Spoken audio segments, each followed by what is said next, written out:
Welcome to Food, Wine, and Whiskey, a podcast about having fun conversations on tasty dishes, vinos, and spirits from around the world.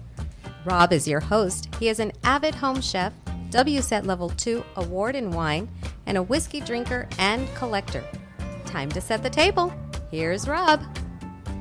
Hey everyone, welcome back to another episode of Food, Wine, and Whiskey. Thank you so much for stopping by. Going to be a fun conversation today. We are traveling the globe. If you looked at the title, it's Whiskeys Around the World, tied in with the Houston Whiskey Social. And we have two guests today, owners of the Houston Whiskey Social. We have Todd Grube and Dominic. How you guys doing? Great. Excellent.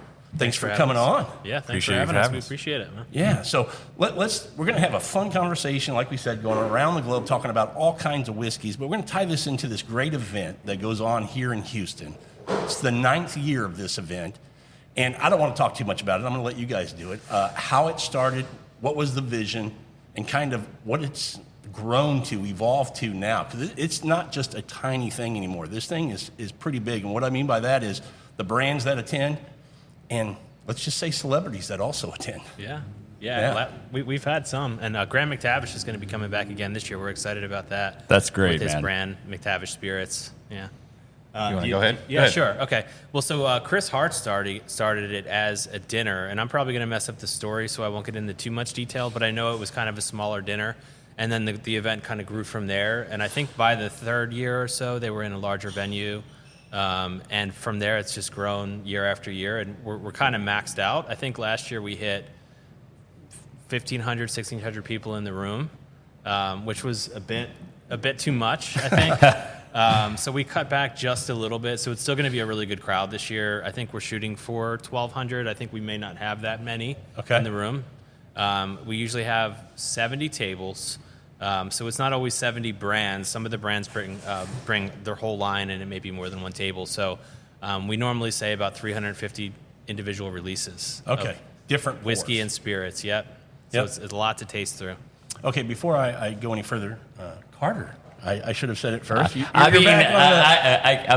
reached stepchild status. Yeah. You start showing up more, and you'll get a little. No. Oh, dang. No, it's happy to be here. And I think we should probably mention where we're at as well. Yeah, absolutely. Todd set this up. Where are we?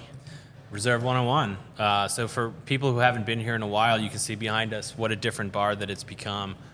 Super exciting. It's amazing.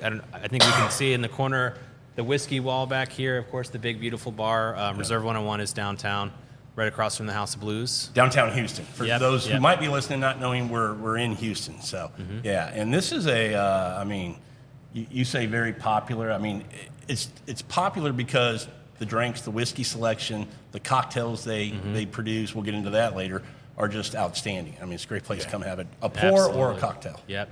Yeah, I always tell people that are from out of town that are asking me, hey, where's a good place to get a cocktail or where's a good place to get a pour of whiskey? I'm like, if you're going to be in downtown, Reserve 101. Absolutely. Yeah, I mean, outside of coming to our event to taste a lot of different things, they have the largest or close to the largest whiskey selection in the whole state of Texas. Oh, really? Yeah, I think that right now, Sean was telling me, Sean Fitzmaurice, one of the owners, the other, Jace Van Hooser, just want to thank them again for having us here and for partnering with us on so many things. But 1,200, I think, different pours right now. Wow. And I think he's shooting for in the next year to get up to 2,000.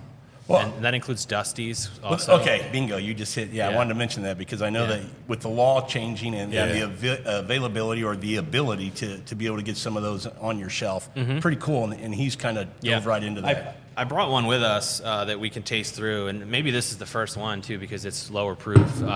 This Old Granddad, I think it's from 1992, 1991, something like that. Is that a national? Is that national? It's not. No, it's Frankfurt. Okay. Yeah. Last September, the laws changed, and Reserve is one of the bars that I don't really know of another bar in town that's bought more, taken advantage of the laws. So, they can procure these and sell them behind the bar, which is pretty awesome. And that's something we do at the event, too, for people who've been coming the last few years. We bring Dusty's in. And so just with the price of your ticket of admission, you if you're lucky enough to find Dom, myself, or Chris, or one of the other staff members, you'll find bottles like this we're pouring it for free, basically. Yeah. Mix them into the night, have something special for people, and stuff that you're not going to find on the shelf, just sitting there. Yeah, Not using it anymore. I got to try a couple birth year things at the Houston Whiskey Social, which was pretty cool. I don't know if you guys geek out about that, but I'm like, I want to try a think we birth all year or do. something. I think, yeah, for sure. Right? Yeah. There's something special about, I think the crystallizing that piece of, man, this was from when I was born, and that liquid hasn't changed in the bottle, and I'm tasting what my parents could have tasted at the moment, right? That's pretty cool. And all that, so yeah. Yeah, and you think about the history of the folks who made that aren't here anymore. A lot of those folks probably aren't around. And that bottle, they were working it and doing what they were doing. It's just an amazing thing. Or in the case of like a Jimmy Russell, that they are still around. Well, yeah. Yeah. I always just think about like the older the bottle, like what was going on in the world at that point. Absolutely. Yeah. So that somebody just went down the store and bought this. I won't call it bottom shelf, but it was probably a $10 bottle. Sure. At the time in the 90s. And it probably was a bottom shelf. Yeah, and it's phenomenal stuff. Yeah, absolutely. Well, let's talk about the Whiskey Social again, the dates, when it's going to happen, the time. Give us kind of a, what's the logistics of the event? What can people expect? And we do want to throw it out that you have the website up. Let's mention that, because if somebody's not in Houston, but they're in San Antonio, or heck, if you're anywhere and you decide you just want to fly in for a fun weekend to drink some great whiskeys, pours that you probably wouldn't be able to drink for, I don't want to, hundreds, maybe thousands of dollars if you went out somewhere. You can do it all for a very reasonable price. So coming into the town really is an option to come in and enjoy a great event. Yeah, and we do have people that come in from Austin, San Antonio, and places around to come and have a nice weekend. It'll be November the 16th this year, and it's at the beautiful Citadel Houston, so a nice venue for us to we sort of take over on the Saturday that we have it.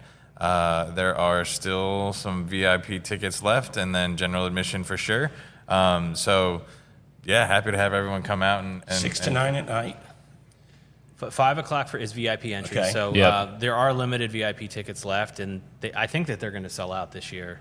We reduced the number just to make it a little bit more VIP for the people that buy those. So that's cool. We may sell out of the VIP, and that's what I recommend for people, especially if you're coming for the first time. You get in an hour earlier. A lot of the vendors will have some of the allocated bottles that are there, and they'll only have one bottle or two bottles of it. So that first hour, you're probably going to get your best shot if you want to taste some of the allocated pieces.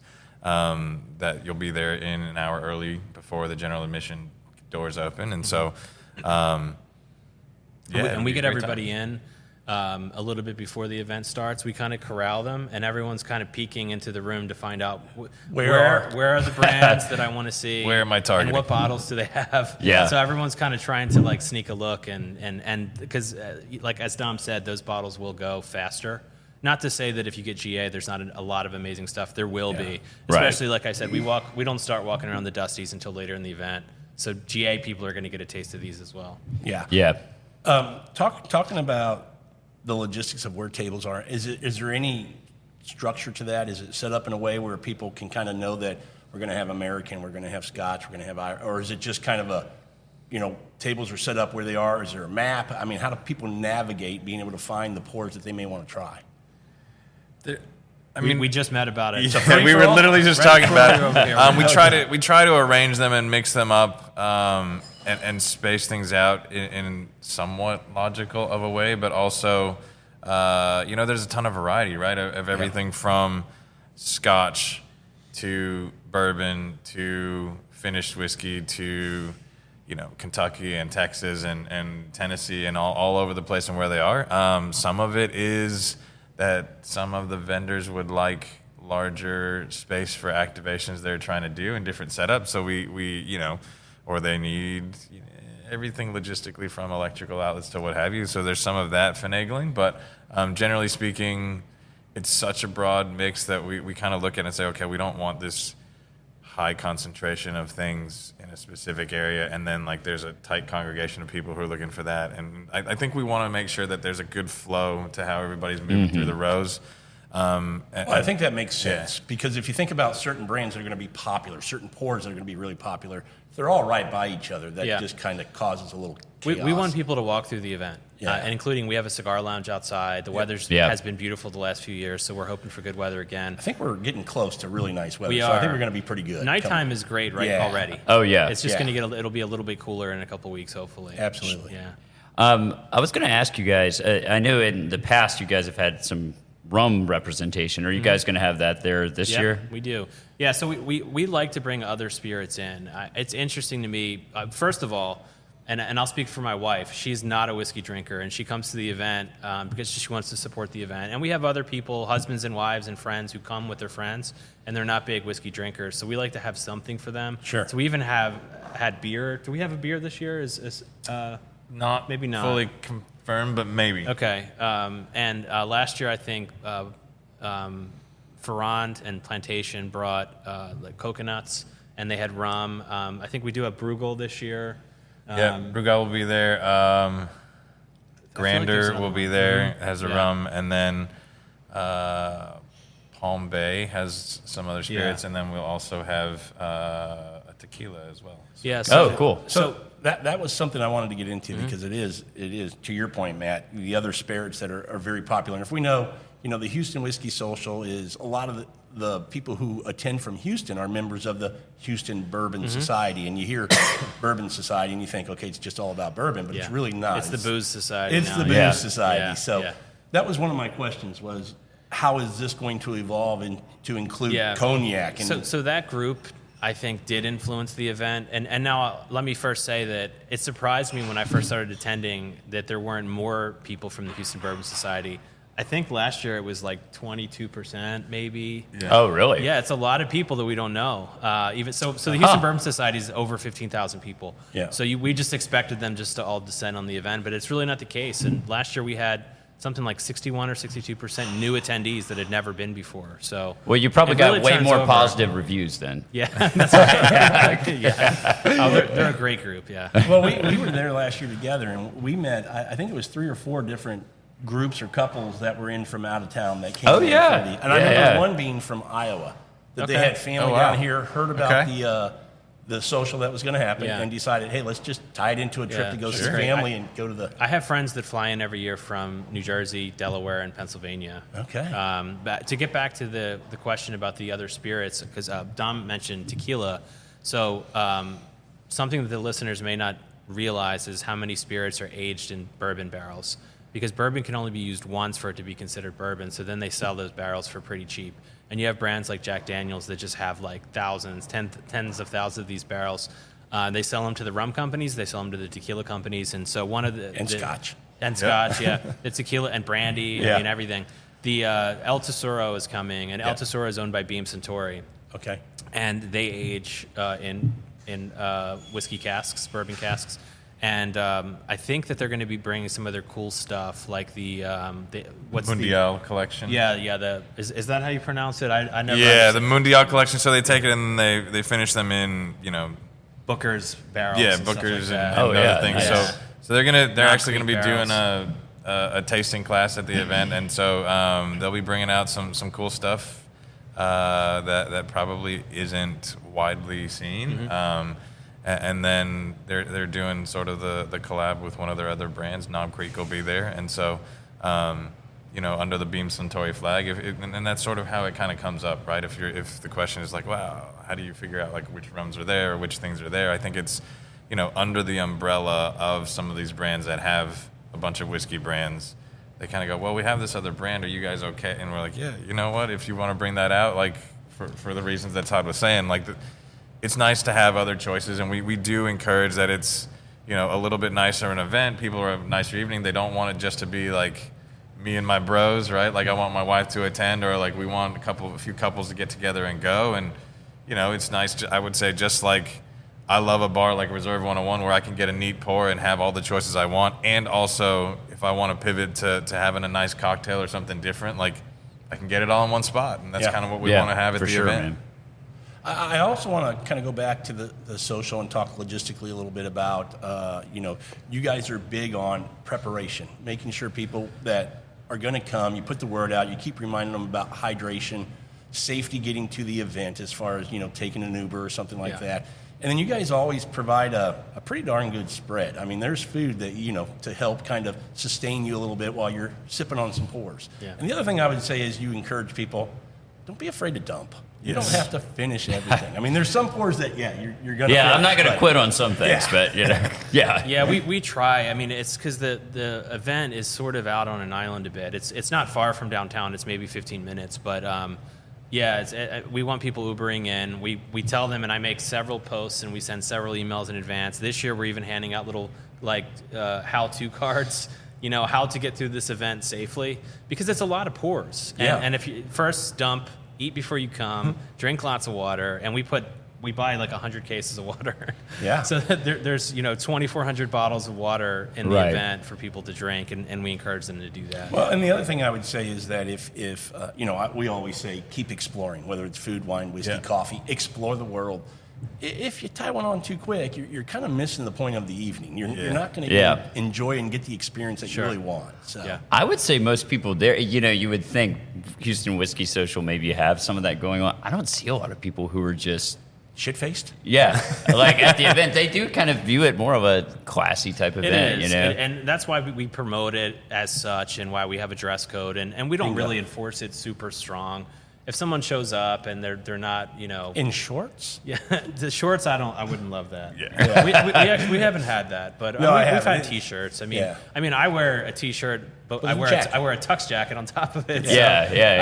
So it is. We want people to understand when they walk through the doors, it's not a big party. We don't have music. There's not live music or anything like that. There might be a World Series game on or something. There might, and we've had to deal with that. We allowed the Astros, even though my Phillies were playing them at the time. Yeah, that was fun. Sorry about that. You didn't mind having it on either. It was a tough moment. I had tickets to the game that I gave up because that was, if you remember, that was the year that the rain pushed everything back a day, and I was like, oh man. I feel bad for you, but it saved me a couple grand for a losing game, so I'm glad I didn't spend that money.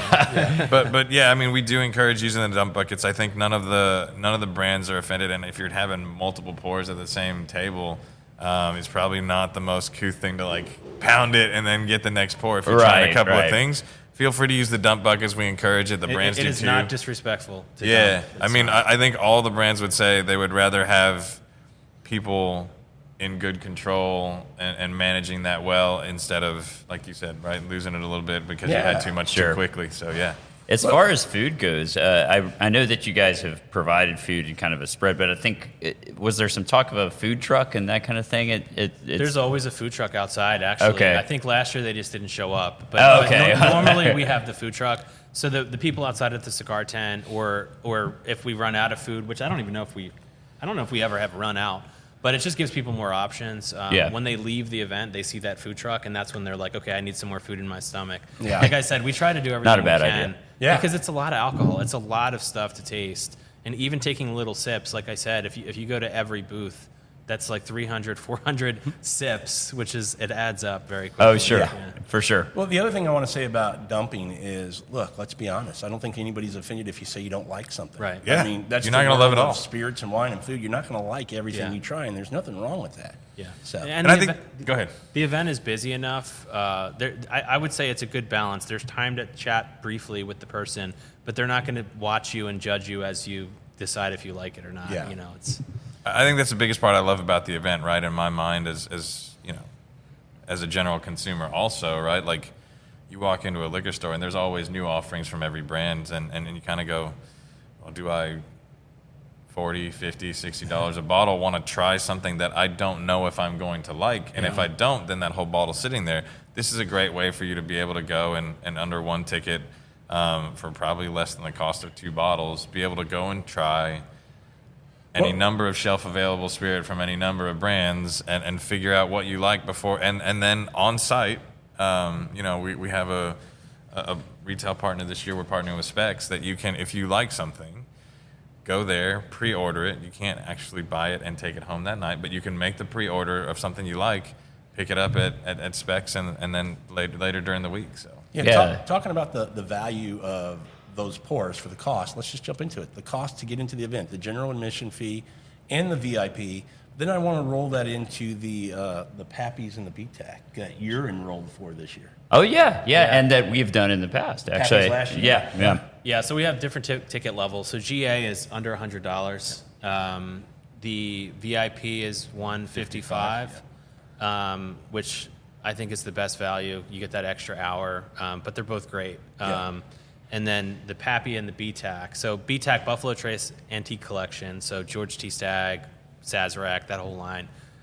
Those tickets go pretty quickly and always in the first day. And you get the entire line of each of those. And so that's kind of like the hot ticket every year. Is there an AI bot that leads that class? That leads the class? Yeah. There is, actually. He's returned this year for the BTAC because Wade Woodard is going to be, he's been involved with the event for several years, and he's always run the BTAC. And it's kind of funny why he could run either one that he wants. He chooses BTAC because he feels that it's a better value, because that's what Wade does. He finds the better value bottles. So. Yeah. But everybody wants to try Pappy, and I think we get a lot of people every year that have never even seen a bottle of Pappy, or they're not going to pay for it at a bar because it's going to be over $100. It could be $200 and up, and we're giving you that, for $400 for our event. You get in, you get to taste the entire line, including the rye. So it's 5 bottles or 6, 10, 15, 20, 23, 6 rye and or the 12, the lot B. Yeah. And leading the other tasting is a local, the owner of Houston Watch Company. So cool. We'll be leading that. So between those two guys, very, very knowledgeable about the spirits, and it should be a fun time as always. And his name? Yeah. Eric. Okay. Yeah. I will say last year was the first time that I actually did either one of the Pappy or BTAC tastings, and I will say the Pappy tasting was super great. Yeah. I had a great time. I'd never. Few people do get the opportunity to taste them side by side in a full lineup, and I've never done that before. So, yeah. Very cool. Did you have a favorite? Oh, 15. Yeah. 15 is a sweet spot because the age is perfect. Yeah. Getting back to Wade, he always says that once bourbon gets past 17, he thinks that it's too oaky. I think there are plenty of examples against that, but I would generally agree. And the 15 is also 107 proof. Yeah, whereas so perfect. The other ones get down into the 90s. So. Yep. I really enjoyed it. I don't think I've ever tried the rye before, so that was kind of a good experience. The rye. Yeah. I think the rye's great. Yeah, that was really good. Yeah. And I will say the old Rip is, I don't ever buy it because it's expensive in a bar or whatever, but it does hold its own. It's one of my very other good. favorites is the old Rip, and Lot B even it has years where I've thought that it was phenomenal. Yeah. I think the one we tried last year, we were pretty surprised by it. Actually, very surprised. Yeah, it was great. Because Weller 12 is a good pour. Yeah, and this is the same. I was going to ask you if stuff. you've ever done that blind. Has it? I have. Yeah, it's obvious. It is obvious. The Weller 12 is really nice, but it doesn't have as much complexity. You can tell that the Lot B is chosen from different barrels that just have a little bit more going on. Is it different parts of the rick house? I'm not positive on that one. I don't know if it is or not. I didn't know if they kept them together until they got to a point and said, okay, this one's getting to a point we like, this one's not, so we're going to separate. Yeah, I'm not positive on that. Yeah. I do want to bring up also, we've talked about it a couple times, the cigar lounge outside. Now, people hearing this might go, okay, cool, I can bring some cigars and go smoke outside. Not just that. There are cigar vendors there as well. Yeah. There are vendors who will roll a cigar for you right there. So I just wanted to mention that as well. And we also have, is it a boot vendor this year? Working on that, but potentially a custom boot vendor. That's pretty that would cool. come out, Last year we had a hat guy. Yeah, I remember that. The hats, Yeah, and yeah. so we like to have something like that. I think that's outside. very cool. Yeah.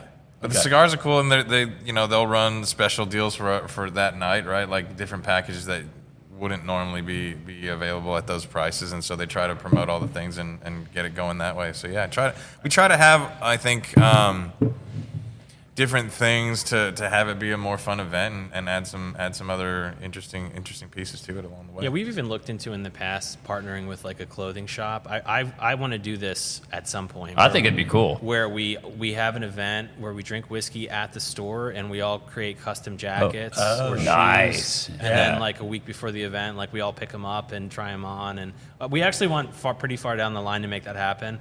And it just cool. didn't work, but I still want to do that, like a haberdashery sort of like thing. Oh, yeah. We put our outfits together. I am someone who gets my jackets tailored and made. So I There could we be go. down with that. Yeah. So I have a girl who does it, and she does a Nice. great job. So. Well, let's start, and we'll come back to the social as things come up as we talk about whiskeys. But let's start diving into the world of whiskey, because this is what the event's about and what we're going to talk about today. I kind of made a list of what I think about, or countries that I think about when I think about whiskey being made. And first, let's just start with, some people might be listening going, wait a second, you mentioned rum, isn't this all whiskey? It's not. In order to be a whiskey, it needs, what's the definition? Of whiskey? Well, I'll give the definition of grain? bourbon. Yeah, Yeah. it's made from grains. Yeah. Bourbon is 51% corn. Yeah. It needs to be aged in a new oak container. It's America's spirit, and like I said, it can only be used once, and you can't do any finishing or anything on bourbon to be considered straight bourbon. Yeah. And then Scotland has its own regulations, Yeah, here's what I want to do. I want to leave. This is just my opinion. I may be wrong. I want to Scotland, Ireland, USA, Japan, India, Taiwan, and I don't know if it's really whiskey, but I threw Canada in there. Yeah, it's less regulations. Fired right there, buddy. Less regulations. But Yeah. I'll put this one back up. I had pulled this down because this is a cigar malt for the all the cigar talk. So I you want want to to start Yeah, with sure. something while we're talking about? Sure. I want to leave USA and Scotland to the end because I think could be a lot to talk about there. Sure. But let's start with Ireland. And to me, I've heard that Ireland actually has been making whiskey longer than Scotland. That the Scots used to get their whiskey from Ireland, and then it wasn't until something to do with taxes and kings and all that back in the day that Scots, it got too expensive, and they said we're going to make it ourselves, and that's kind of how that evolved. Now, it's what I've heard, right? Unconfirmed report. But do you guys know anything to that effect? I haven't heard that fact. I think that's true. It's not Okay. surprising. I think that's true. Now, Irish just didn't market as well. yeah, I don't know, but they drink all the beer. They're more interested in the beer. Okay, yeah, but that's a good point. well, I know that like with Irish whiskey, you can have the stills aren't as stringent. I think like with Scotch, it's like has to be pot stills, and then I think Irish still also has to be pot. I could be wrong though. I think it does, but I think it's triple distilled versus double distilled, right? Yeah, I'm not as much of an expert on Irish. I love Irish whiskey. Yeah. I just can't spit a ton of facts on Irish whiskey. I know a lot of it's pot still. But it's similar to Scotch. It is. Yeah. Yeah. So when yeah. people think Scotch and they hear Irish, and the reason I'm saying that is, you heard me say it earlier, keep exploring. Mm-hmm. Get into Scotch by all means. Get into all these things. Yeah. Try whiskeys from all over. That's the point of the social. But Irish is one of those that I think is a little under the radar that people just think it's not as good. There might not be as many brands, as might not be as diverse. But there's some, Redbreast comes to mind as some great offerings that you can it get can from be Irish whiskey. lighter in style. I mean, bourbon drinkers tend to start low proof and then they move high proof, and they want age and all that darkness and just the punch in the face, basically. Yeah. And Irish can be a lot more delicate and more fruity. It's certainly with finishing, you can really pack a lot of flavor into it. I love Irish whiskey, and I drink quite a bit of Irish whiskey at home. I thought I didn't at one point, right? But I think as a lot of people do, your only entree into Irish whiskey is maybe Jameson or something lower shelf that's being mixed into other things, and you kind of go, yeah, I don't know, man, that's not the greatest. And then you realize, right, like somewhere along the way, whether it's Redbreast or Teeling or different finishes and the things that I think some of the other whiskey styles like Irish can do and still qualify to be Irish whiskey, maybe differently than bourbon or what have you, right? Because of the regulations that, oh man, like when you taste some of these things, which you can do at the social and things like that, or at your friends or bottle shares or whatever it may be, it can blow you away at how different and amazing some of the things can be. Yeah. Let me Jason, just say, please. this nose is, I haven't it's sipped it yet. It's just like butterscotch bomb. Totally, Yeah. and you can see the color. Like I said, it's lighter, just like Scotch that's not finished in wine casks and sherry. Like it stays pretty light compared to American whiskey. So this one is made by barrel, blended by barrel. This is blend CS01, and it's cask strength Irish whiskey finished in Spanish brandy casks. Oh, wow. Yeah. But probably not for long because there's not a lot of color to it. But it's 130.1 proof. Yeah, that's. I mean, I guess you get.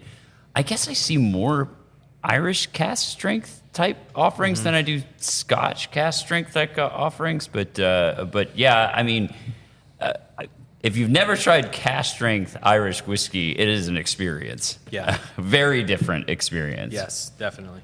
Rob, you were talking about this one, yeah? Yes. Oh, yeah. Yeah. That was on Yeah. this. Yeah. It's Yeah. like, yeah. Yeah, just butterscotch, right? Yeah. And then the palate, too. I mean, my goodness, that's good. Thank you for sharing that. It really is buttery and caramel. Oh, that's and it's amazing. Just, It has like I like that kind of burnt toasty kind of quality as well, and it's really nice. And I picked this one too because first of all, this is like the Old Grandad is the industry shot, I would say, and especially here at Reserve, if you're doing a shot with a bartender or just it's going to be an Old Grandad. Usually the bottle and bond. So that's why I brought this one. Well, it happens to be bottle and bond happens to be my favorite offering of the Old Grandad current. Yeah, it's awesome. I mean, 114 is good. It's just I don't know. There's kind of a sweet spot. That proof point is my favorite. Right? Yeah.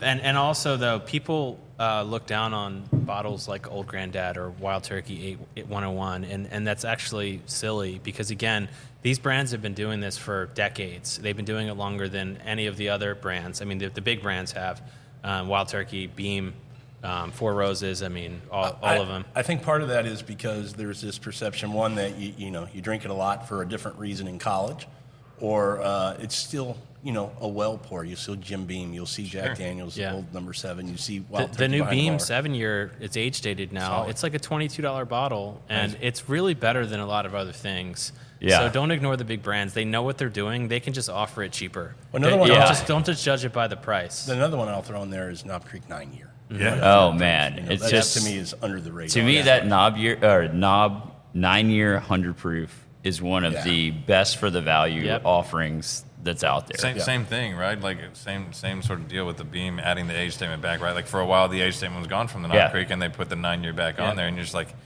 man, the value for a 9-year age stated Kentucky and bourbon. the price only went up solid. $1 or $2. It's like right around $30. I mean, I would all say faithful, it fluctuates from 28 to 33, depending on where you're finding it. And we talked about older bourbon, but I think the sweet spot for a lot of brands is like 7 to 10 years.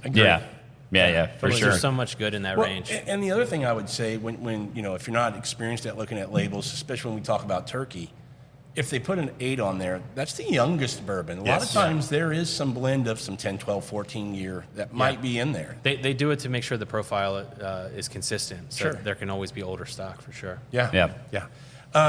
Let's just get it out of the way. Canada. What do we want to say about them? It might be a little hard on Canada. There's some good whiskey in Canada, of course. Let me back up and go. Are there any Canadian lines coming to the Whiskey Social? I don't think so. Okay. I mean, some of the larger brands own Canadian whiskey, of course. Yeah. But I don't want to dog on them too much. Yeah, I don't think so. There's just less regulations. I think as we talk about, right, like what you can or can't do, there's almost no. Well, not no rules, but there are a lot less rules of what can qualify for that. They can add additives, like when you're looking at rye, like Canadian rye, they can do things to it that we can't do here. I always laugh when Wade says they could call it a Canadian rye and it might have 0 rye in it. And I'm like, really? Yeah. He's like, yeah. Wow. Okay. I didn't even know that. Yeah. I mean, there are some, like whiskeys that are in the United States that I really like that aren't necessarily bourbon and fall under all these stringent qualities. There's a new brand that I really like out of Louisiana, JT Mellick. It's excellent. Rice, right? They use rice. And I think it's fantastic. Me too. Yeah. I tried it here for the first time. Actually, I thought it was very good. Yeah, and I just was there because I do business in Louisiana sometimes, and somebody's like, "You got to try this." I'm like, "Okay, new whiskey brand, whatever."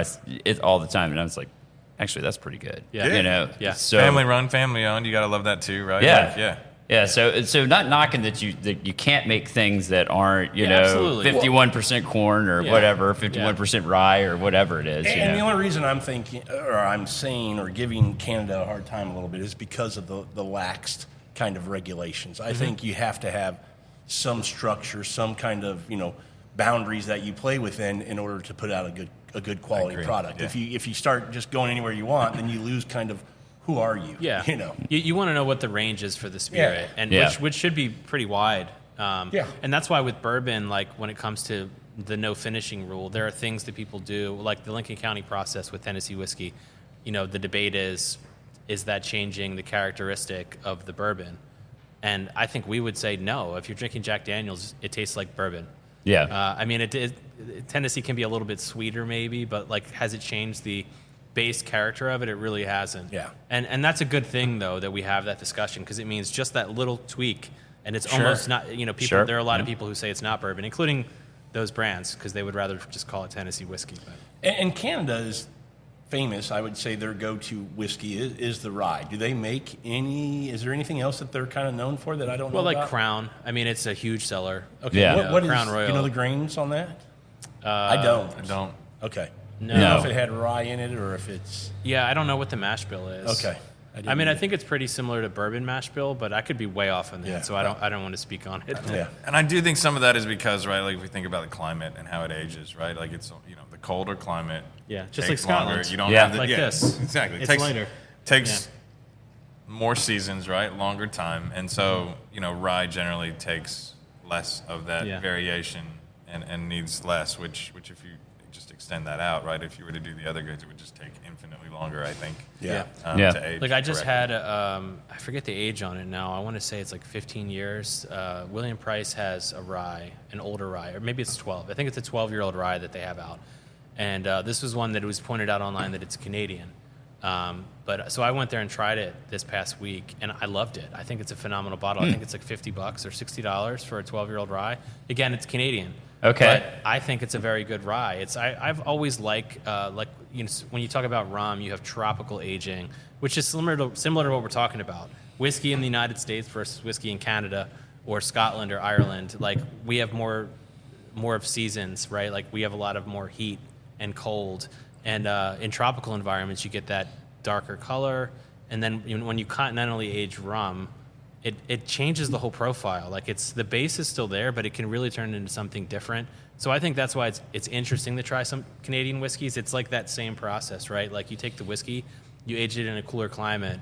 You have the lighter color, the notes are different. I see, as somebody who's just a whiskey nerd, I still like to try that stuff because you don't know what you're going to get. It's not going to taste like anything you're used to drinking. Sure. As far as American whiskey goes. I think the same thing. It can be really fun. We talk about it with Texas whiskey, right? Like, that's right. what things do you have to adjust? Don't expect it to be for the Kentucky. hot climate that does what it does, right? And you know, shameless plug for a brand that I may or may not have some interest in, but Fierce Whiskers is a Texas whiskey that is starting to try to do it differently, right? Like building a rick house into the hillside to try to control temperature and airflow as it goes and through the it rick in a house different itself way. has like those shutters too, Yeah, right? there are louvers on both ends You to guys control seen that? airflow. Oh, no. They fully box it out, basically. They close all the windows. They can, and it's all black, and it just shuts it down so that you're not getting all that heat inside. Wow. Yeah, so it's a metal sunlight. rick house, and you can control the louvers to control airflow based on what's happening wind-wise, temperature-wise, and all that, to try to manage the temperature in a different way. And I think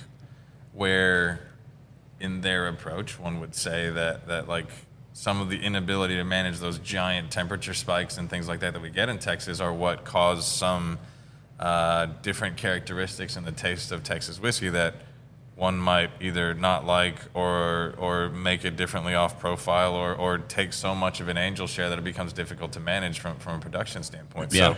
So, you know, a lot of people are, whether it's Texas, whether it's Canadian, or whether it's Scotch, or whether it's Irish, I think that you have to figure out what works for that climate to try to get. And Texas things whiskey in a is different still in its relative infancy. I mean, we're talking about, I don't know, 15 years now, or I forget, it was Yeah. 2005, or Yeah. maybe almost 20 years.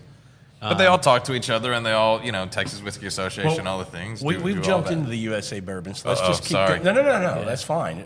Because it kind of, you know, these things take us there. Yeah. And one of the reasons I was holding on to the USA as a talking point was because, you know, I think there's this perception, which is wrong, that in order to be bourbon, it's got to be made in Kentucky. We know that's not right. But bourbon, is it still around 90% that's still made there? I think that number's got to be changing. In Kentucky? Yeah. I mean, it used to always be smaller than it was, for yeah, sure. I was going to say, it's changing. I don't think it's 90 anymore. Because I read an article not too long ago that every state is now making bourbon. Okay, is it every now? Because there were a couple that were missing, I think. Yeah, now it's like every state is making bourbon. So that's cool to me because you're going to get a different expression. I'm a big wine guy. When we think about wine, and I always say if you like Cabernet from Napa Valley, doesn't mean you're going to like Cabernet from Bordeaux. You might, and you should because it's different. It's not going to be the same. So don't expect it to be the same. But I also think USA does. When we talk about Scotland, it's Scotch. When we talk about Irish, it's Irish. The USA plays with single malts. We're known for bourbon. That's our thing. A big growing category now. So I want to talk about that. Let's talk about the bourbons first, kind of where it is, the diversity of bourbons, and then kind of how you see that continuing to go with, we're still in this, I think, this craze, this bourbon hype. I think it's kind of starting to... It's leveled out. Yeah. The question is, will it stay where it is, or will it go down or up? So talk about that. It's changed. How do you see the market? With the Whiskey Social, that's something that you guys have to be kind of, watching.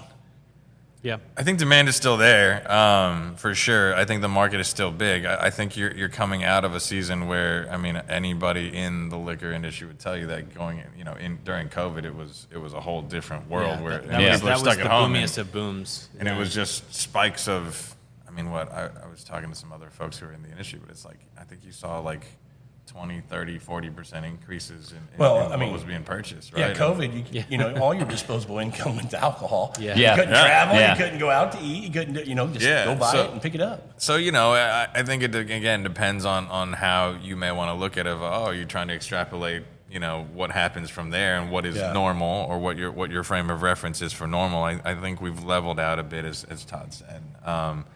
Demand is still there. Demand is still strong. I think people we're obviously here still and enjoying Still it. a lot of new brands entering the market. Yeah. The production, I've noticed, the thing that I've noticed, and this is the thing that's hard to tell, I think that you probably can say that sales are down for bourbon and for whiskey. Now, why is the question, but you're starting to see bottles on the shelves that I haven't seen for a long time, like Henry McKenna 10 has been around, Booker's is on the shelf.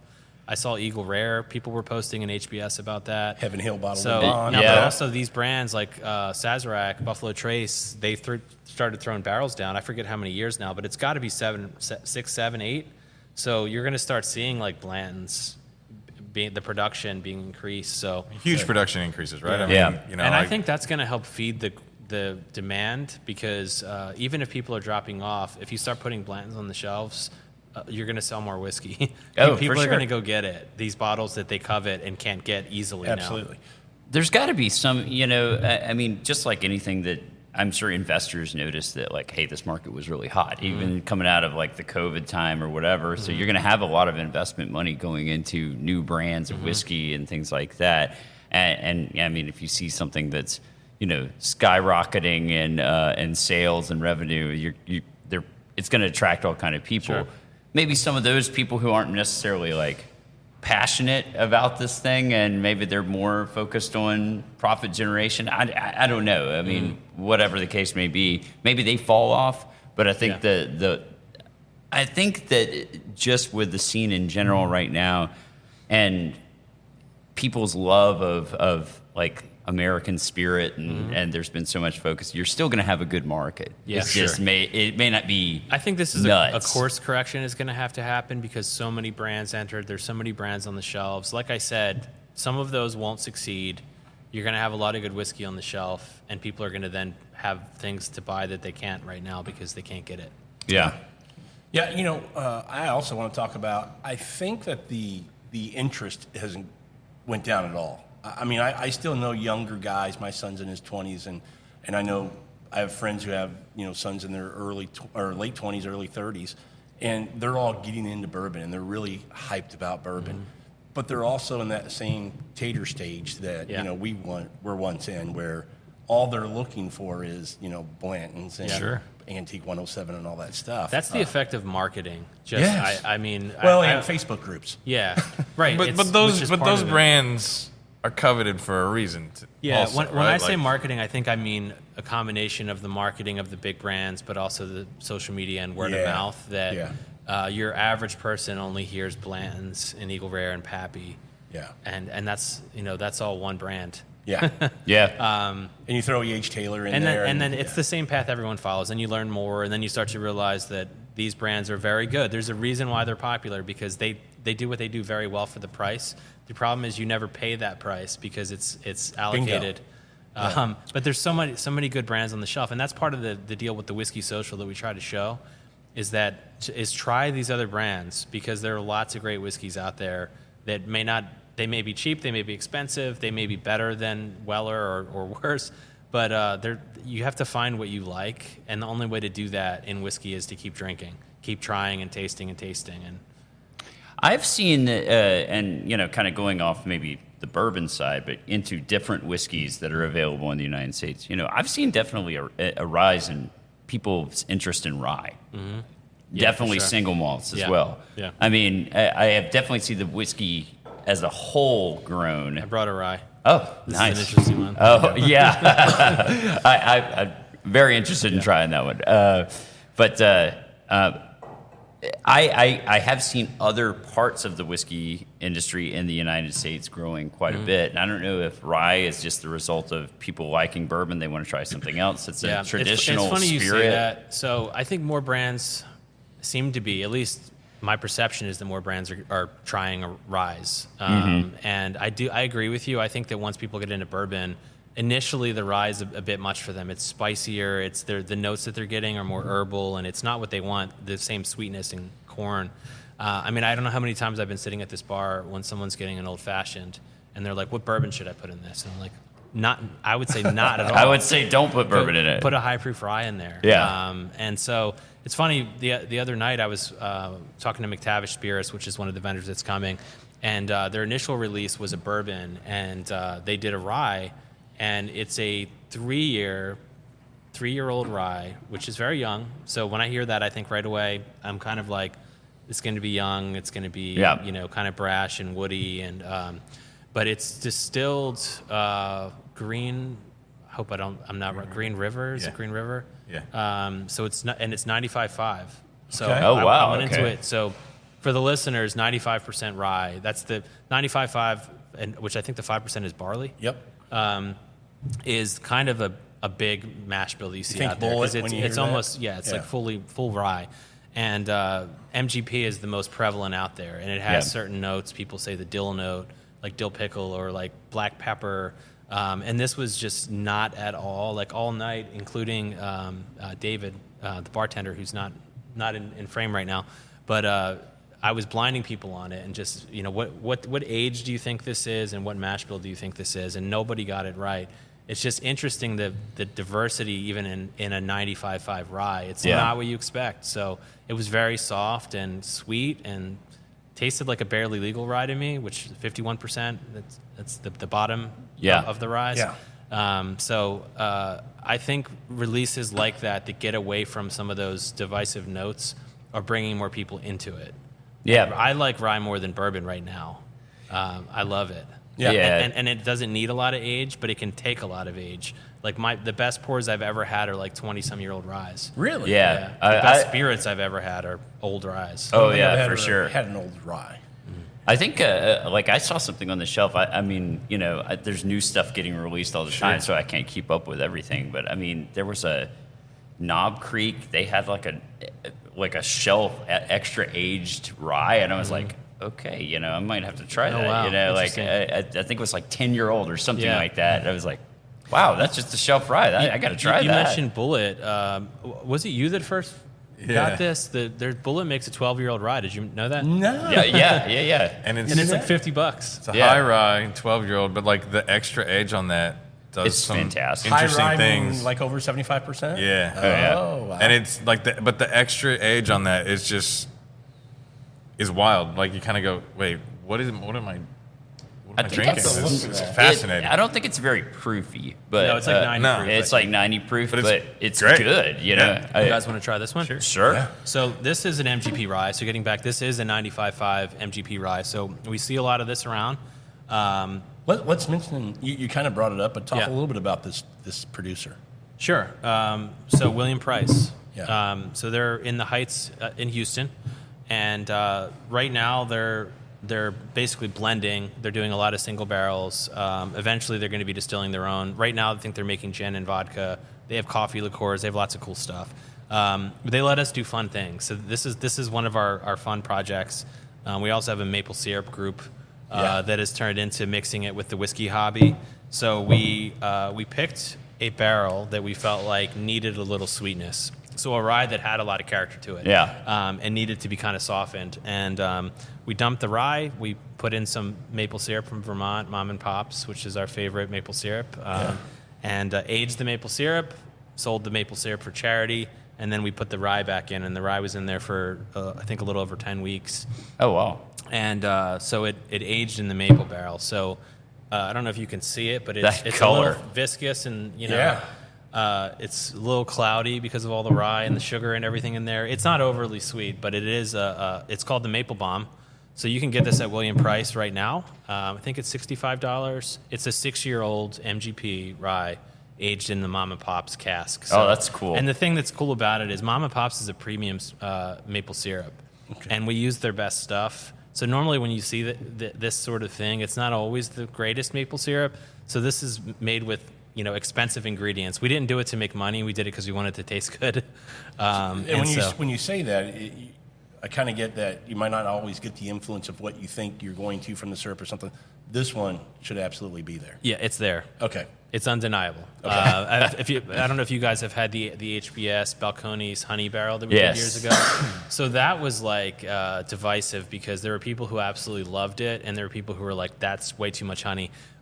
When we did that, there was just waxy honey in the barrel that we had to like scoop out and filter, and it wasn't quite as bad. I didn't want to go that extreme, but it's still very much there. So is it fair to say that I know rye is not an official whiskey of the United States, but unofficially it is. Is there any other countries that do? I'm not going to count Canada. Sorry. Well, wasn't it? I was going to leave Just that not. you still got a little bit in that one. Wasn't rye the first spirit that we just? Yeah, no, rye is. I mean, it is an American whiskey. American rye whiskey has guidelines. Yeah, rye's been around a long time. I mean, Maryland rye, Pennsylvania rye back in the day, before it went to Kentucky. I mean, anybody that distills it, though, I would tell you that, right? Like, it's one, a harder grain to work with, it's more finicky, and then two, significantly more expensive than corn, right? So I think that's why it clogs up the stills, and so some people don't want to do it at all and run it through. It's a more expensive crop too than corn, and I think that's actually there's some kind of history there that bourbon kind of took off because it was a little less expensive to make. I do want to mention as we talk about that. bourbon and rye, but we mentioned bourbon, 51% corn has to be the leading grain to be called bourbon. Mm-hmm. But what's unique in the States, and we see all these other states doing this, making bourbon, is that different varieties of corn can kind of impact what you get in the bottle and can really make things fun and unique. And I'm trying to think of the Texas producer that Blue corn. Yes. Balcones. And Iron Root does it too, yeah. So, Iron Root's another one that uses the blue corn. And when we go there, it hasn't been every year, but we do a retreat with the Houston Bourbon Society out to Iron Root in Denison. And they host us and walk us through everything. And they actually have made us cornbread from the corn. And then you can taste the whiskey so that you can kind of tie it together. That's cool. Yeah, really cool. Yeah. You tried this yet? No, not yet. I know it's good. That was nice. I mean, I think between the like with the regulations for what bourbon is being so tight, right? Like the varietal of corn you use, and I think like you guys mentioned it, Balcones started to do some of that to play around with what type of corn and how does that influence. Iron Root does it. I think that's one of the ways, right? Like there's good and bad, I think, to the narrowness of what bourbon is. When you open a bottle, you know what you're going to expect from a good bourbon, and I think there's a greatness to that. But there's also, as people start to distill it and make it, I think it's how do we figure out how to do something slightly different is when you mess with the mash bill a little bit where you can and tweak the percentages, and when you change the varietals. Sure. I'm going to let you make your comments because I see your face. I just need to call Brian and tell him to put a bottle back for me. Oh, yeah, I know. Freaking good. That is so good. Wow, it's great that they are right down the road from my house. But yeah, this is wild. I will say, yes, you can tell it's sweet, Yeah. but it's not crazy. No, it's not crazy. It's got balance. That's the way I would describe it. It's what we really spent a lot of time trying to make it just right. Yeah. Because in the barrel, maple syrup is funny. You know, it sticks to the sides a lot. It's Yeah. not necessarily going to all mix in, and we played around with dumping it out and mixing it with a big wooden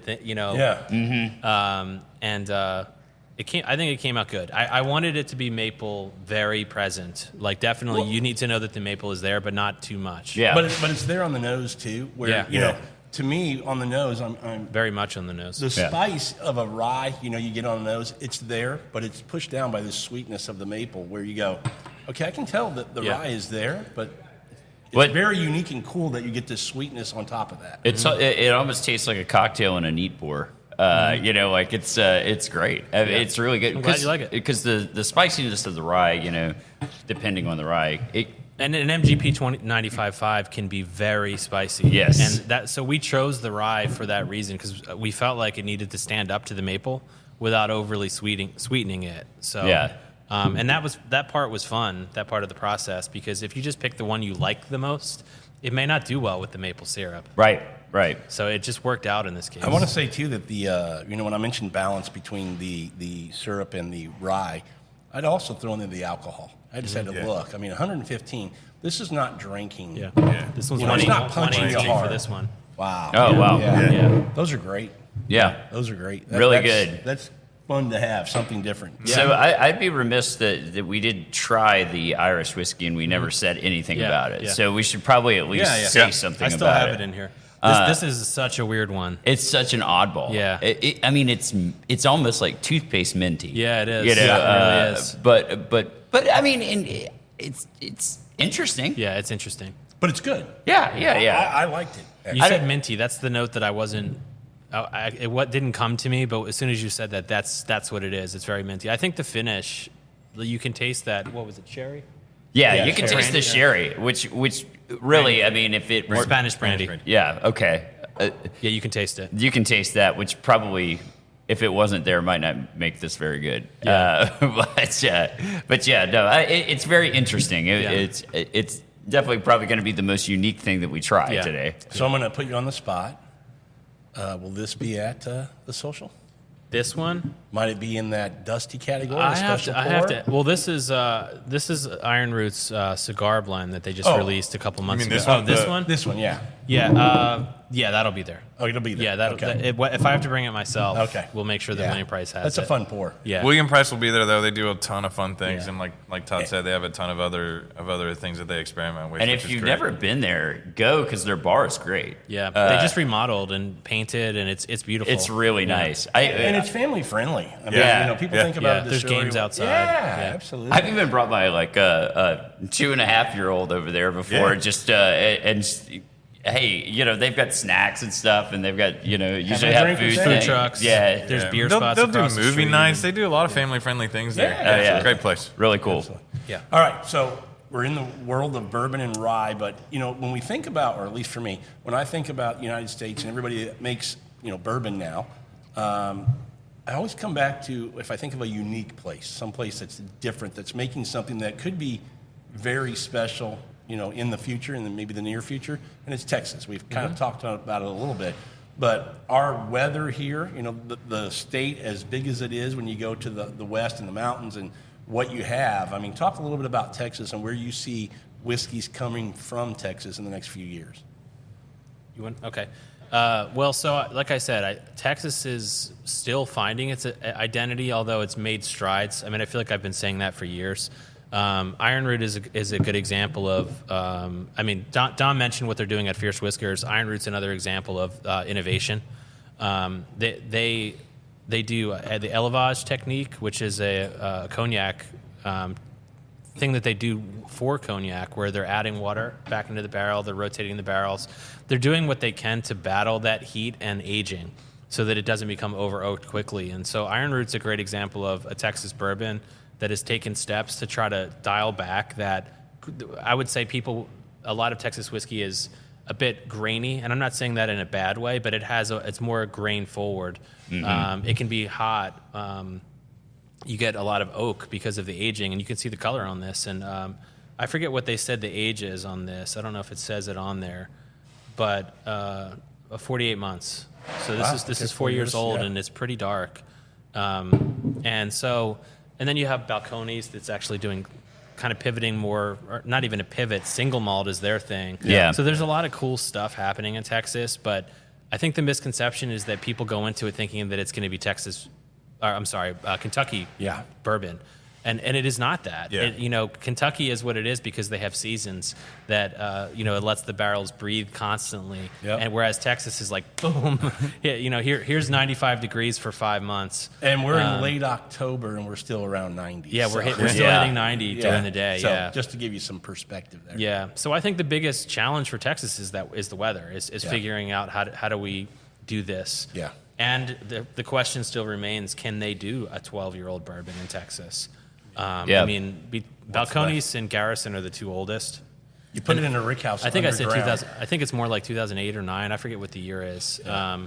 They're still trying to figure it out. Like how long can we let this go for, and what's going to work. Yeah. But age, it may be that it can't handle that sort of age, and that the sweet spot for Texas is 3 to 5 years. you know? Yeah. I think the cool part is you see the distillers doing different things, like Todd said, to adjust for that and to create different flavor profiles, whether it's the grain, whether it's, Fierce Whiskers, their stuff is wheated, right? Like to try to soften some of that bite.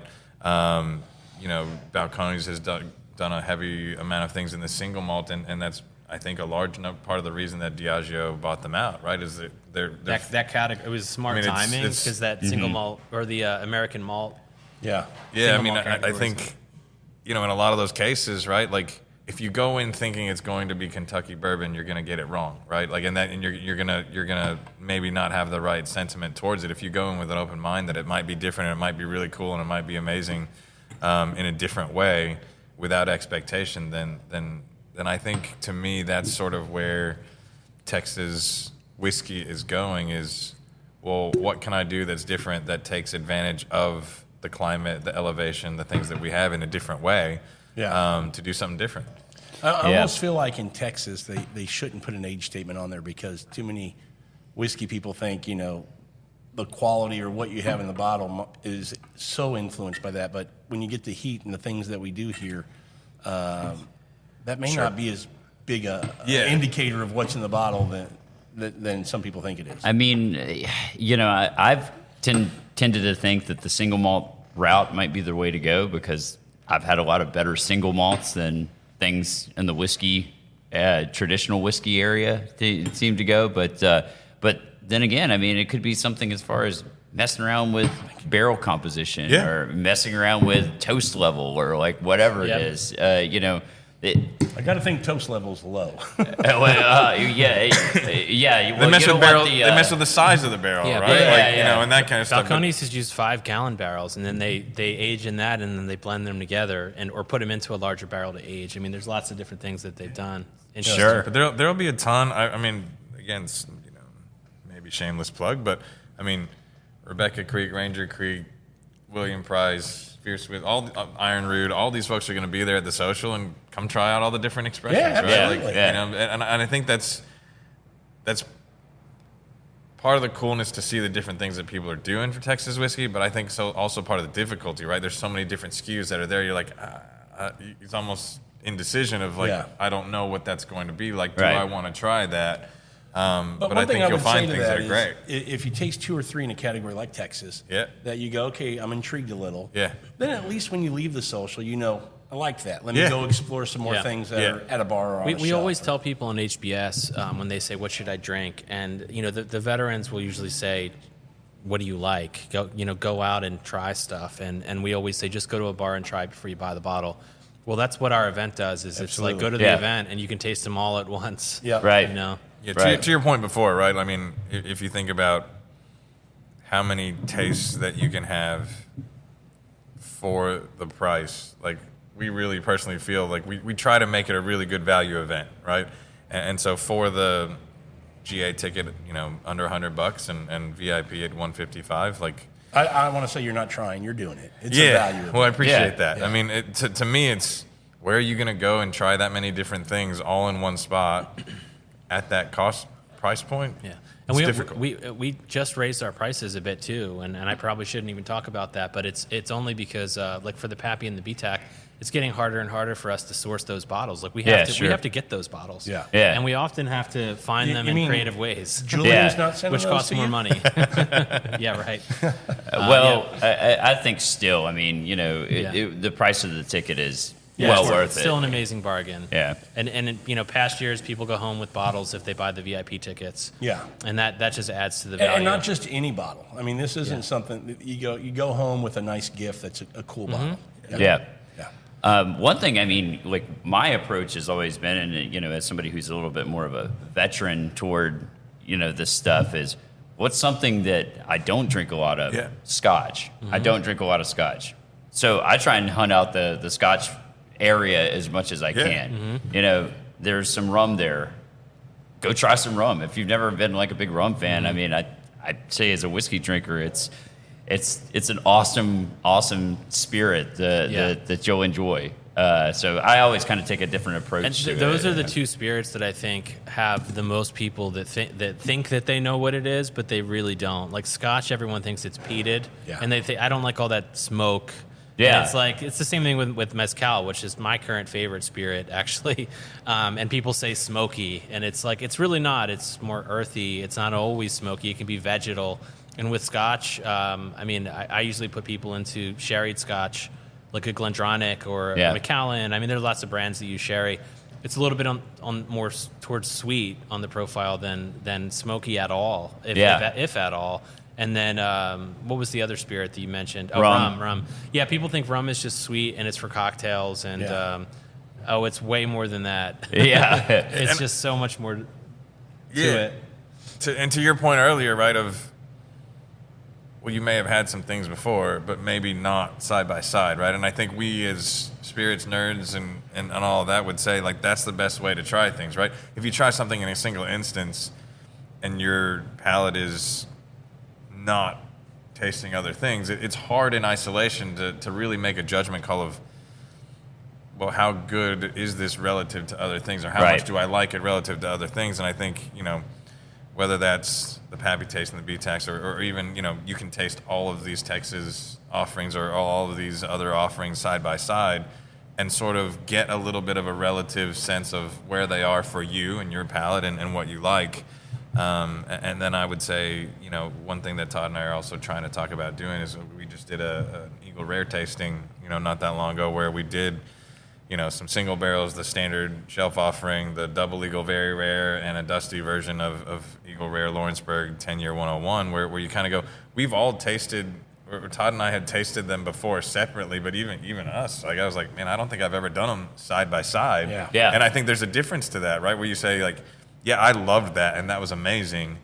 But then the relativeness of doing it side by side is just a different experience, and I think we want to try to do I'm going to something say that's a different. double-edged sword sometimes. Fair enough. Yeah, because sometimes you get two great pours and one you Yeah. just absolutely love, and you go, this one's all right, but have that on any other night, and you're like, that's Amazing. fantastic. Yeah. So- I definitely agree with Yeah, Rob that's here. fair. But there is definite merit to trying them Agreed. side by Yeah, side yeah, as well. yeah. Like, Four Roses, for example, they're like, if you try something that's 6th tier, like super hot, and then you try something that's tier 1, tier 2, you might go, God, this tier 1, this? this thing doesn't even hold up at all. Yeah. But if that was your first pour of the night and you tried it and you go, man, that Amazing. could be the Yeah. best pour that I've had, I'm glad you brought up the Eagle Rare tasting, because we've been trying to do more events throughout the year. So we got our hands on that double Eagle Very Rare, and we thought, like, let's do a fun event around that.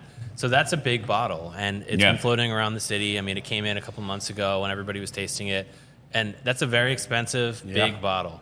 And we grabbed a 1982 Eagle Rare Lawrenceburg, which is kind of known as one of the best things that they've ever done. Yeah. Which was cheaper than the Double Eagle, and it was everybody's favorite. Wow. So it shows you again. You have this big fancy bottle, which by the way was very good. Very good.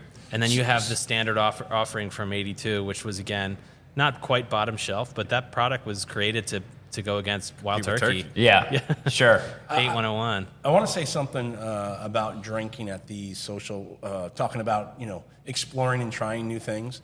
I do want to mention that, a lot of us, me included, you would try something and go, I don't like it, and then you're hesitant to ever try it again. Yeah. I would say don't quit. I can remember getting into bourbon in like 2015 and liking it, and then, shortly after that trying Scotch and going, this sucks, and not wanting to try it again for a long time. But as you drink and you get used to more spirits, especially neat, your palate does change. And now, you did a Scotch episode with us, Todd, and I really enjoy the diversity of Scotch, the different ways you can go, and things I didn't like before now I actually enjoy. So I would say, just because you go, I don't like it now, don't quit on the spirit. In a year or two, try it again and just see if you do like it. I've been there. When I first started buying bourbon, I probably only had 5 or 6 bottles, and there were a couple that on first sip, I put it aside, and I'm like, I don't really like that. And then a year later, I picked it up, and I'm like, I'll just give this a shot. Yeah. And then it would be something that I love. Yeah. And that's not, let me just be clear, it's not because it changed in the bottle. I changed. My palate changed. You mean the air didn't do something? No. And my palate, tomorrow you might drink this and find it to be different than you had it the first But time. I see all these posts that they say they let it open up for a month and it was better. Yeah. We just don't correct him anymore on that. I've always just been a neck pour guy. I actually just like the neck pour. I love this. Okay, now the neck pour's gone. Yeah. I just think it's hard to, the more you can understand the variation that you can get in an entire category of Scotch or Irish or other things, you have one pour from one expression that you may not like, and like you said, don't write off the whole category because that's such a small piece potentially of what that could be. And there's such a wide range of flavor profiles and that can come out of that. It's not a great thing to just write off the whole category just because you had one. If you don't like a burger from one place, you're not going to stop eating burgers. Yeah. You're just going to go, they don't make a good burger. Well, I mean, same in the world of spirits. It's a good point. I used to think, oh man, heavily peated Scotch, I absolutely hate it. Won't ever try it again. It just tastes like barbecue or something. And now I've kind of come back around and I'm like, I really kind of like some of this stuff. You're like, what is this? I just had a Kalila at Anvil that had a 25-year on break even, and barbecue was one of the notes they put on there. Yeah. It's funny. Okay. But the notes that your average person would see that we say, that they'd be like, that doesn't sound good. An ashtray, like a medical kit, a Band-Aid. a Band-Aid. That's the worst.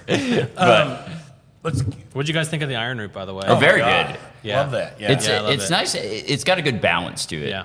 I really like it. It's great to see how their stuff has evolved to me. And this is a cigar malt. So this one I think is the profile is meant to be kind of paired with a cigar. Yeah. But you don't need one. It's still delicious as is. That's very good. It's rich very and good. spicy. It's, Okay, talking about countries from around the world, let's do this. In my opinion, tell me if I'm wrong, when I think about Japan, India, Taiwan, places that have really good whiskey, it's in that Scotch profile. Mm-hmm. Do they do anything else that's not? I always just think that Scotch, that single malt kind of profile. I mean, I think that's the predominant in the countries that you named, And then for Taiwan, I just think that the one Kavalan, that's the one Is there other ones that you guys know from there? That's the one that I know. Okay. And I liked Amroot. Is a single malt producer, and Chris did a pick with them for I remember that. the whiskey. It's been a few years ago. For the podcast, I think it was for Whiskey Neat. It was very good. It was great for $100. Yeah, and it was young. I think it was only a couple years old, maybe 4 years old, something like that. But I thought it was delicious. So we're going to dive into just quickly on Scott, and we'll get ready to wrap things up. But what are there? I got to assume weather and things, location play different. What are some noticeable or things that you guys know about Taiwanese and Indian and Japanese? Rob, what in the world did you just do? Boom. Yeah. I would say it reminds me of Texas whiskey in that they're battling with heat All in of those those places. locations. Yeah. So it has that. Again, I think like with Kavalan as an example, it's very grainy to me, and that's just a note. That doesn't mean that it's a bad thing, but I think that the aging happens faster. You get a lot more wood extraction in those, the darker color, and with Kavalan, I mean they do a lot of sherries and wines, and it's with the Indian as well. Like the Amroot that we did was just an absolute sherry bomb. Yeah. And it just adds to it's so intense in flavor. Yeah. Let's give him a second. Okay. Well, I think Todd brought out some Scotch, so Yeah. we should try that Yep. since we're. Let's go for it. Yeah, in Scotland, when you age that stuff there, right? Like you've got colder temps, you have higher humidity, and so just the different, I think, climates that you're going with do very different things over time, right? Like I think Isla is an example of like terroir when you're talking about it. Like they say that it's right on the water, it's picking up the salt air, the cool weather, the bogs. Like it all just like makes sense. It's like mezcal. It's to me a spirit that just feels like the area it came from. I want to be sitting by a fire in the cold weather in Scotland and sipping on this. Yeah, and I will say that the sea's influence is definitely there. Yeah. I mean, in Scotland, I mean, even between different distilleries, proximity to the sea matters. Well, I want to ask this too. When we talk about these areas making single malts, they don't play by Scottish rules, right? So when I think about Scotch, and we're going to kind of tie, because they're all kind of the malted barley. When I think about Scotch, I think about a single malt, a blended malt, a single grain malt, a blended grain, and then blended Scotch is kind of those categories. Do they do a similar type of A lot of the American single malts do, and Okay. they just like with Japanese whiskey, it's Scotch, not made in Scotland. Okay, it is. So they Yeah, follow in similar most rules. cases. Okay. Yeah. Now, the one thing I would say about Scotch that I think makes it really cool is the finishing. When we talk about bourbon, you don't want to finish it. It's no longer bourbon. To me, what makes a lot of the Scotches so delicious is that it's finished in certain sherry I don't think casks. that they need it, but there's a reason why you see most Scotch on the shelves is finished, and this one's actually not too dark. No. It's because I think it is a little bit of it can be a little bit lighter without the finishing, again because of the colder climate, and even with a lot of age. I mean, I've seen Scotch that's 20, 25 years old, and if it wasn't finished in a secondary barrel, it's very light. Oh, It's yeah. like the color of hay. Yeah. Yeah, I mean, some distilleries over there are allowed to add color to their product. That's more than 80 proof. Yeah, that's more than 80. that one is 58 or 50. Okay. A lot of people think Scotch and they go 80 proof all the time. Not 58.9. always, but yeah. This is a cast strength, and this Okay. is a sherry, I Oh believe. man, that's so good. Yeah, it is. 16 years old, Glenallachie. So Glenallachie will be there at the event. Non-chill filtered. That's another thing that's kind of new in Scotland. yeah. Yeah, I don't know if it's the bourbon influence or not. In this case, Billy Walker is the master distiller of Glenallachie, and he was previously at Glendronach, which is one of my favorite Scotch brands. And he's done a lot of interesting things. Yeah, that's since I took over. delicious. Yeah, it's great. Yeah, and Impex as an importer, they have a bunch of brands that they bring in, and so they'll be at the event and have a ton of different expressions of Yeah, Scotch. so if So you're if you're looking interested for in exploring, like Oh, they will have a definitely. lot. So well, you yeah. guys have had a signatory there before, Yeah. and they have some. They'll Yeah. have some crazy stuff. I think I tried something that was crazy aged in sherry for a very, very, very long time at the event a couple years ago, and I was like, "That is the wildest thing I've ever." Was it an Edgerdour? Yeah. Yeah, they're just absolute cherry bombs. Like it was awesome though. And it's like black. Yeah. Oh, Yeah. very dark. There's some you're like, what color is Yeah, that? it gets really like the sulfur note, like brimstone, or it's Yeah, just wild. It's too bad that I just finished that. I mean, No, that's No, but let's have it's- some more. I'm good. But that's Dude, quite that good. is so good. That is It's so really good. Holy It's, cow. it's amazing. So you can actually get Specs. I got mine at Specs. You can get. There was a few different releases. These are on the shelf right now. Maybe not this specific one. Yeah. But I would say that they're all in the same quality range. Okay. You really can't go wrong. That is so good. I have found there's not a lot of cast strength scotches. I mean, There's more and more. Yeah, there's more more than you would now. think. Yeah. It seems like you can find them now. But like in comparison to bourbon, there's a lot of cast strength bourbon and that kind of thing. But I find it to be oftentimes just such a great expression, and maybe it's just because I'm new to the Scotch world, and I'm doing the whole bourbon thing, Chasing proof? where I'm chasing proof, and then I'll come back down to normal. But unlike bourbon, which again, like I said, it's getting better to get the bottles that people want to seek out. There's still tons of great stuff on the shelf, of course, but Scotch is just it's not as popular. I mean, Scotch is popular. I don't want to say it's not, but in the States, you can still get these great bottles at the shelf price, basically. Now the starting point is higher. Yeah. So with bourbon, you can get a really good, nice release for $30, $40. But Scotch, I mean, you can as well. But let's just say a young Scotch is 10 years. Yeah. So, I mean, when you talk about bourbon, that's a sweet spot where it's entry level for And for Scotch. a 10-year Scotch, you're going to pay $60 Yeah. It's not bad. and up. Yeah. Yeah.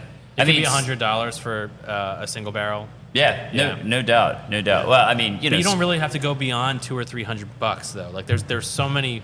Now, not that that's a small number, but in But bourbon, for a phenomenal in bourbon, Scotch. you're paying $300 for something that's actually $50 because you have to get it on the secondary market. I think in a lot of cases Right. when people say like, "Oh, I need a great gift bottle and I want to be in the $200+ range," right? Like the bourbons that would fit that, one, are fewer, but two, there aren't many. Are so allocated that you won't get Yeah. your hands on it, at least in a category like Scotch, to your point, right? Like, it's not so picked over that you can't find a really solid offering for that occasion and that purpose that you might be looking for. I do feel like Scotch is definitely more of a world whiskey, though. Like the rest of the world drinks Yeah, Scotch, for sure. Yeah. you know, and the bourbon is really U.S. Driven. Yeah, because they can't use the term at all. You Yeah. know, like you. Right. So I mean, you know, I maybe that's has to do with the availability. Well, we you know? always talk about diversity, and bourbon is a more narrow range. And where the diversity in bourbon comes is in Dusty's, because over the years it's changed quite a bit. Yeah, for sure. Whereas Scotch, you know, you can look at stuff that was distilled 10 years ago from 10 different distilleries, and the range is immense, especially when you talk about peat.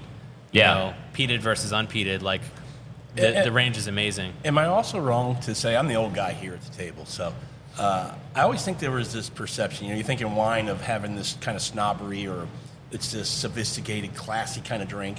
Scotch to me was always in that category. Yeah. You know, it was always, if you're going to talk to somebody about a nice pour, it was like you got a 12-year-old Scotch. You know, I think about MASH, growing up watching MASH and Winchester getting his 12-year-old Scotch. Scotch to me was always this kind of elevated kind of pour, where bourbon was that working man's kind of pour. I think it's a little bit of an illusion because Scotch is what got me into whiskey. I work for a law firm, and I worked for law firms for a long time. So I thought, okay, these lawyers, especially the older lawyers, they're drinking Scotch or smoking cigars. I need to be in this conversation. Yeah. But the reality is there's lots of Scotch you can get that's not expensive. Yeah. And most people don't really know that much about Scotch or any spirit. Most people haven't gone down the rabbit hole. That's right. So you don't need to know much. Most of the people that are spouting things off probably don't really know everything that or they're saying, you know, wrong things. I'm sure that I've said wrong things today, and I would consider myself like, you know, I don't want to say expert, but more, you know, we further down the rabbit hole. Right. Yeah, for sure. Yeah. Okay, well, let's finish up the episode. And by the way, I've enjoyed this conversation. This has been great. Yeah, thank you. But I want to finish it up with the Whiskey Social, ending on this, talking about who are 2 or 3 producers, vendors coming back that you're excited to have back, and who are 2 or 3 first-time participants that you're excited to have join the Whiskey Social. Are there any first time? Let me start with okay, so it's their second time, but I just spent some time with McTavish. I think that they're let's doing talk really about who good this stuff. is. Yeah. So more. Graham McTavish is an actor. He's been in a lot of things. He was in The Hobbit. And he was actually in Rambo back in the day. Yeah. Outlander. in The Witcher. Outlander's the big one. That's the big one More that people recent. know for now, And so he has a spirits brand. And I expected it to be a Scotch. It's an American whiskey brand. Oh, because really? he likes bourbon. Yeah. So And wine. Yeah. He's a wine guy. And they just released a rye that I think Somebody is took a picture very with him good. last year. I sure did. He'll be back. Well, my wife requested that I take a picture with him. Hey, you know. Okay, so that's one coming back that you're Yeah. excited to have back. Porchetta is a new one that's come in. I mean, who else? And Porchetta is a Tennessee And I didn't mean to whiskey. put you guys on the spot. No, that's No. okay.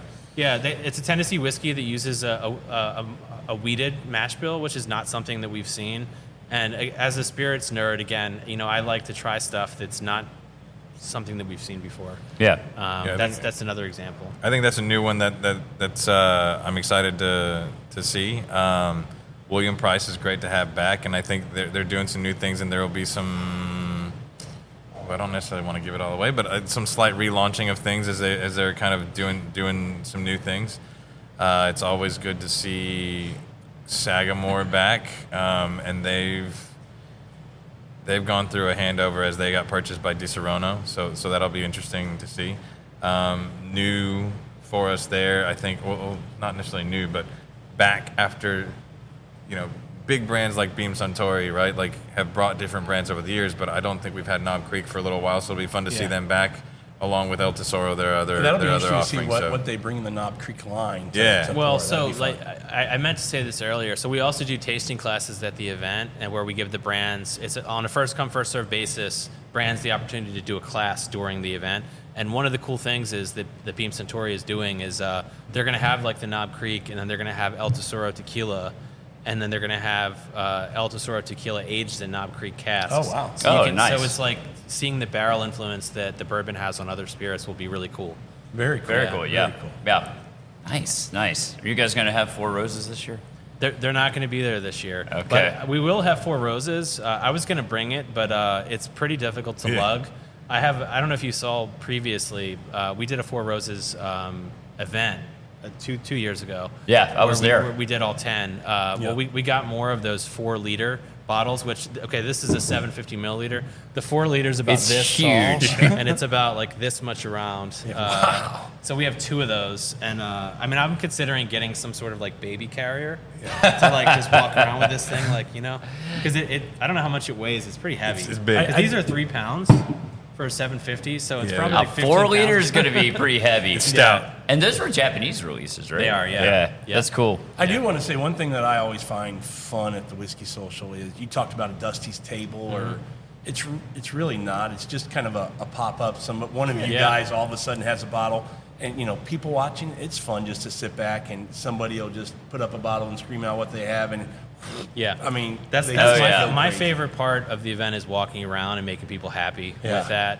And it's funny because some people, I guess, maybe I need to have more signage on my body that says that I'm with the Whiskey Social, because I'm like, hey, you want to try this? And they kind of look at me like, what is that? Yeah, and I'm like, well, this is from the 70s. Like, aren't you excited? And they're like, is it good? I'm like, well, I'll try just it. do this. Has it gone bad? Yeah. No. Yeah.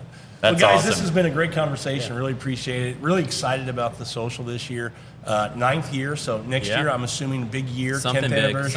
Something's Yeah. going to be happening. Yeah. So that'll be cool to look forward to. But thanks so much for coming on and having a conversation. Yeah, Absolutely. Thanks for having us. Really And appreciate I it. would be remiss not to say thank you, man, for sharing such great pours. Oh, These yeah. have been Fantastic. Yeah. Absolutely. All right, thanks everybody for joining on this episode of Food, Wine, and Whiskey. And until our next episode, enjoy your next pour. Cheers, everybody. Thanks. Appreciate it, sir.